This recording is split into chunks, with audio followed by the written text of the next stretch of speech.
Oke, selamat datang di channel Hemindra. Di video kali ini saya akan bahas lagi ya, jadi ini HP baru ya, yang saya sebutkan di video sebelumnya pas review Pixel 3 XL saya ya, yang ketiga kalinya. Ini HP yang saya beli guys, seharga sama kayak Pixel 3 XL kemarin, saya belinya di 700.000 juga ya. Kenapa bisa murah ya? Karena Elastic goes, they expand and shrink. Memories blur faster than you think. One moment's forever, the next just a blink. In this elastic time, we sink or swim. pertama dia batangan, kemudian yang kedua internal sama RAM-nya cuman 6/64. Jadi ya untuk sekarang 6/64 itu nggak bisa dipakai lagi seharusnya sih di tahun 2025 ini ya. Maksudnya bisa dipakai, cuman udah nggak cocok di tahun 2025 gitu. Minimal kasih 128 itu pun nggak bisa dijadikan HP utama gitu guys, kalau menurut saya ya. Apalagi bagi kalian yang nggak ada laptop gitu, mau backup data kan rada sulit ya kalau nggak ada. Kalau internal kalian cuma 64 gitu ya kan. Apalagi game-game Android sekarang udah ngeri-ngeri, kayak Genshin Impact itu bisa 30-40 giga itu, sedangkan ini cuma 64. Sisa berapa aja itu kan buat install Genshin Impact. Nah seperti itulah. Padahal ya untuk yang Retina 9 Pro ini ada 128 ya gitu. Cuma memang 256 belum ya. Dan ya ini untuk kata orangnya, untuk LCD-nya katanya udah gantian katanya dia ya. Cuman pas saya cek lagi, ini LCD ori sih guys, bukan LCD KW ya. Entah mungkin dia ganti ke ori copotan, kemungkinan sih. Dan ini posisinya udah custom ROM guys. Nah, seharusnya saya nunggu dulu untuk unlock bootloader. Ini karena si pemilik HP udah custom ROM, jadi saya gak perlu nunggu buat unlock bootloader guys. Untungnya ya. Saya senang banget ya. Kalau saya keuntungannya di situ sih. Saya beli HP ini udah di unlock bootloader dan ya alhamdulillah, isinya nggak ribet lagi buat unlock bootloader dan nunggu-nunggu lagi ya. Ya untuk di posisi di custom ROM ini saya udah pakai custom ROM versi AOSP Android 16 gitu. Untuk reviewnya mungkin ada di video selanjutnya aja. Saya akan bahas khusus HP ini aja. Dia pakai ROM apa ini? Mana sih nama ROM-nya? Ada guys, Rising OS ya, Rising OS. Jadi nama kasarnya Rising OS. Dan untuk ya layarnya original, cuman di sini dia IPS. Kalau menurut saya original, kayaknya nggak ada layar KW setompelnya sekecil ini. Untuk Note 9 Pro ya guys ya, saya tekankan lagi, untuk Note 9 Pro itu kamera depannya itu memang agak gede dibandingkan Poco X3 NFC maupun Poco X3 Pro yang ori ya guys ya, seperti itu. Dan bezelnya juga ini masih lebih tebal, cuman maksud saya daripada Poco X3 series ya. Tapi di sini termasuk tipis ini guys. Ini adalah bezel Redmi Note 9 Pro yang paling tipis yang pernah saya temukan. Biasanya saya beli Redmi Note 9 Pro itu kebanyakan tuh, saya rasa LCD udah pernah diganti guys. Saya udah beli Redmi Note 9 Pro kayaknya sudah 2 kali. Redmi Note 9 Pro itu saya beli itu sudah 2 kali. Poco X3 Pro saya udah beli juga 2 kali. Jadi saya udah bisa bedain.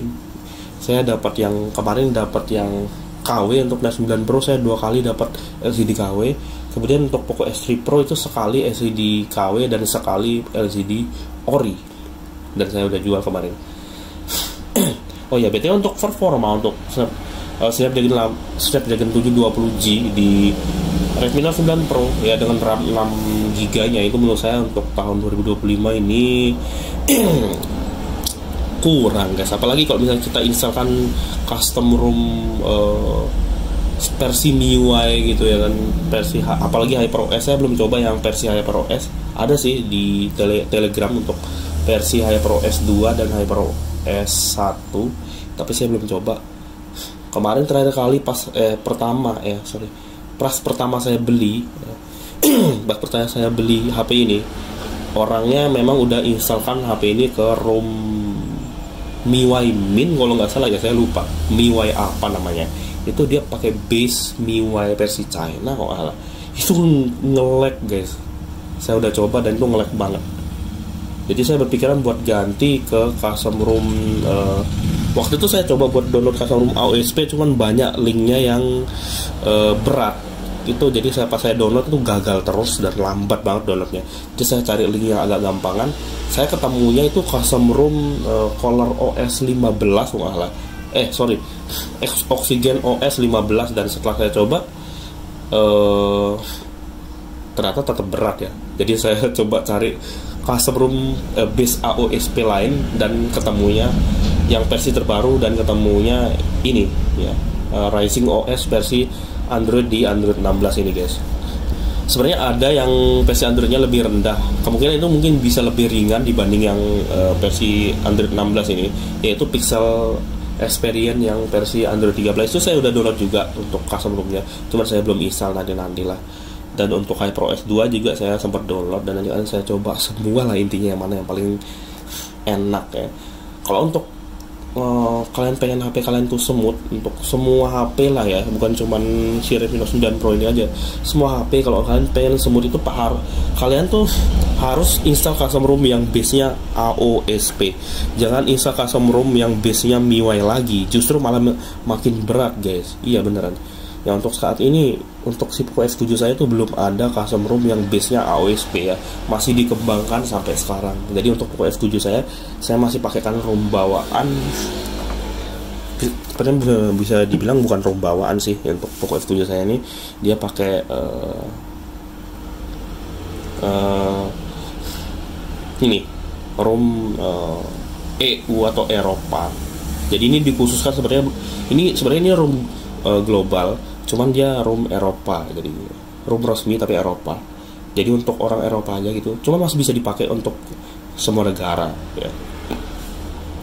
Kenapa saya masih di ROM ini? Karena menurut saya ini ROM paling stabil guys, dan kemungkinan update-nya malah lebih cepat.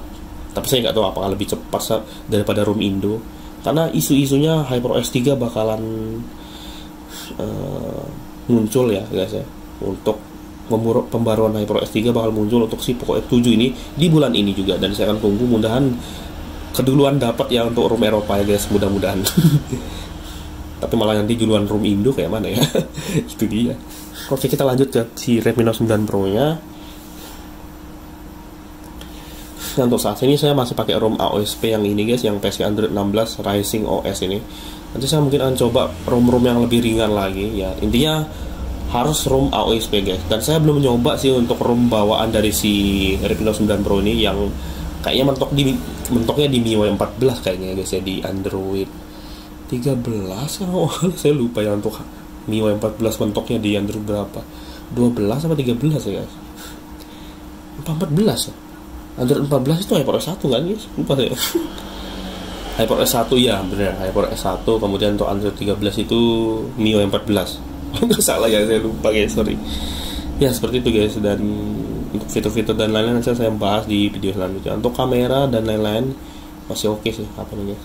Dengan harga 700.000 dapat RAM 64, LCD masih ori, dan walaupun orangnya bilang KW nih sebenarnya ori, cuman mungkin pernah diganti sama yang ori copotan, karena saya lihat di sini bezel-bezelnya ini nih, kayak ada ini gitu. Kelihatan apa enggak ya di kamera, kayak ada bekas dicongkel gitu sih. Cuman ini ori sih menurut saya, LCD-nya ini ori. Saya bisa dengan mudah untuk nebak itu LCD ori apa enggak gitu. Kalau untuk IPS memang ada sulit ya, cuman masih bisa ketebak. Untuk tompel ya LCD KW itu tompelnya itu enggak ada yang sebagus ini. Biasanya LCD KW itu biasanya dia lebih besar, kadang lingkarannya itu nggak sempurna, kadang tompelnya itu terlalu ke atas, dan lain-lain banyak lah untuk kita bisa menebak itu LCD ori apa enggak gitu ya, KW apa enggak. Dan bezel dagunya ini tipis banget. Kalau yang KW tetap bakal lebih tebal lagi daripada ini, nggak mungkin setipis ini. Seperti itu kayaknya guys untuk video kali ini. Nanti saya buatkan konten selanjutnya untuk si Redmi Note 9 Pro ini, entah itu replika custom ROM dan lain-lain. Dan kayaknya sekian dulu video kali ini, jangan lupa like, subscribe, dan komen, dan kita ketemu lagi di video selanjutnya. Sampai jumpa.